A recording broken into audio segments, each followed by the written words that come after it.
No livro Boa Nova, no capítulo 24, a ilusão do discípulo, dizia que Judas que teria autoridade política. E não fala em moedas. Pode comentar? O fato de não falar de moedas não quer dizer que elas não existiram.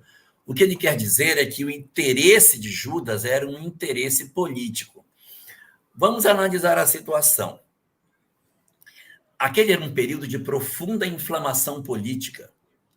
O povo de Israel estava saturado da presença de romanos no seu território. Eles estavam ali desde o ano 63 antes do nascimento do Cristo. Portanto, eles já estavam há quase 100 anos naquela terra. Eles já haviam produzido diversos levantes.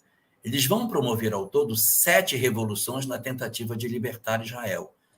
Todas vão fracassar. E quem comanda essas revoluções? Um partido político chamado Zelotes, que está sediado na região da Galileia. Jesus viveu entre os Zelotes. A Galileia era o ninho dos Zelotes. Eles ficavam no norte de Israel, planejavam as revoluções e desciam para a Galileia para querer tomar de volta a Palestina da mão dos romanos. Nunca deu certo, sempre foram esmagados assim de maneira terrível pelo exército romano. Mas os discípulos de Jesus, como eram galileus, tinham uma proximidade muito grande com as questões referentes aos aspectos políticos. Há, inclusive, um dos discípulos de Jesus que, quando é descrito na eleição dos 12, vai citando fulano, fulano, fulano, fulano, aí vem, e Simão, vírgula, o Zelote. Esse ninguém tem dúvida que era Zelote. Os outros podem ser, porque conviviam naquele meio contaminado com as ideias de revolução. E aí comenta-se que Judas Iscariote seria também Zelote. Há alguns que dizem que Iscariotes não tem a ver com a cidade de onde ele nasceu, tem a ver com a faca que os zelotes usavam no meio da cinta. Os zelotes passavam uma cinta na cintura, com uma faixa, várias vezes, e prendiam. Entre as passagens da faixa, eles escondiam uma faca bem pequenininha que ficava no meio das várias voltas, das dobras que essa faixa dava. O nome dessa faixa era Sicari. Então, ele era Judas Sicariote. Porque ele levava uns... E a faca realmente se chama Sicari, a faca que ele tinha. Por isso são os sicários e tal, por causa do Sicari, que era a faca que os zelotes usavam. E no meio da multidão, eles sacam um sicário e cortam um pescoço rapidinho. Então, os zelotes, eles eram uma população, um grupo extremamente belicoso. Barrabás era líder dos zelotes, por isso que eles foram para a porta do procuratório para libertá-lo.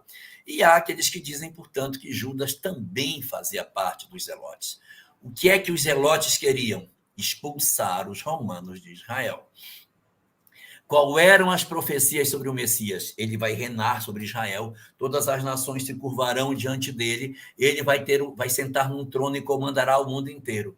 Então, por que não provocar logo o encontro de Jesus com o Império Romano e promover de uma vez essa ruptura que Jesus vinha cozinhando, esse galo não queria enfrentar o Império Romano, eu vou provocar logo o encontro, porque quando o Império Romano for prender Jesus, ele vai fazer 2 sinais com as mãos e os romanos vão desaparecer da frente dele, e aí, de uma vez por todas, o domínio que os romanos têm sobre nós vai acabar. O Messias vai assumir o controle de todas as coisas.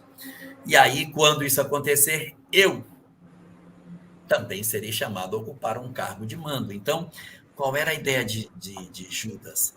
Provocar o encontro de Jesus para cair o Império Romano, Jesus assumir o controle e eles serem o seu colégio de ministros, por assim dizer.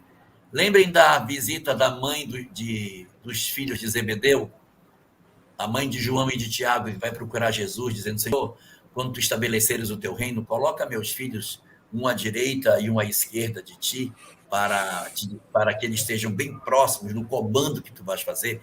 Eles tinham um pensamento político, ou seja, isso é uma ideia zelote. Essa não é uma ideia de quem está com um sentimento religioso, mas sim de uma tomada de poder. E a ilusão do discípulo é achar que a mensagem de Jesus era uma mensagem política. Então, ele entrega a Jesus na estratégia de provocar o encontro e, assim, acontecer a tomada do poder e ele conseguir o mando. A questão das moedas não é citada no capítulo porque o grande objetivo não é esse. Mas as moedas, de fato, aconteceram porque depois narra o evangelista Mateus que quando ele descobre que Jesus não reagiu à prisão, imediatamente ele cai em si, diz, meu Deus, pequei traindo sangue inocente. Logo que ele... Então, você vê que ele não queria que ele fosse preso, ele queria que ele confrontasse.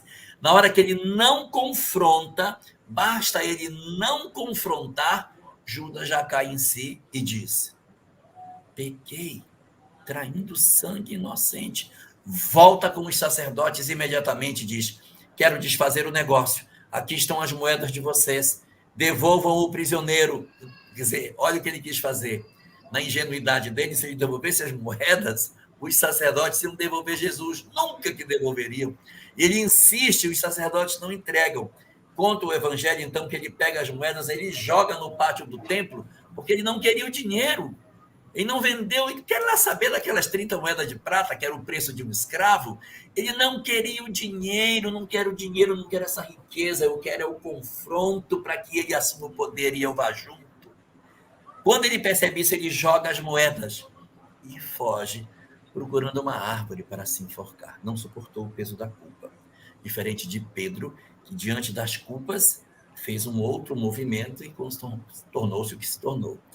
E aí os sacerdotes, quando veem aquelas moedas no pátio, dizem, agora, nós não podemos pegar essas moedas e colocar no ofertório, chamado gasofilácio, que era onde as pessoas punham as moedas, porque essas moedas são moedas de sangue, porque foram obtidas pela compra de um homem. Então não dá para jogar no ofertório. Vamos fazer o que com essas moedas? Aí teve uma ideia, por que não pegamos essa moeda e compramos um pedaço de terra para fazer de cemitério para estrangeiros? Boa ideia, vamos fazer isso. Aí eles pegam aquelas 30 moedas e compram um quadradinho de terra para fazer cemitério dos estrangeiros que morriam por ali, por Jerusalém, para poder sepultar esse pessoal. Então, isso é o que acontece, mostrando que houve moeda e uma história bastante razoável na construção disso, dando legitimidade, porque não fazia sentido ele entregar por nada. O que ele, de fato, queria não eram as moedas. Ele queria acabar com os romanos e que Jesus assumisse o controle e ele fosse junto na condição de auxiliar do grande soberano.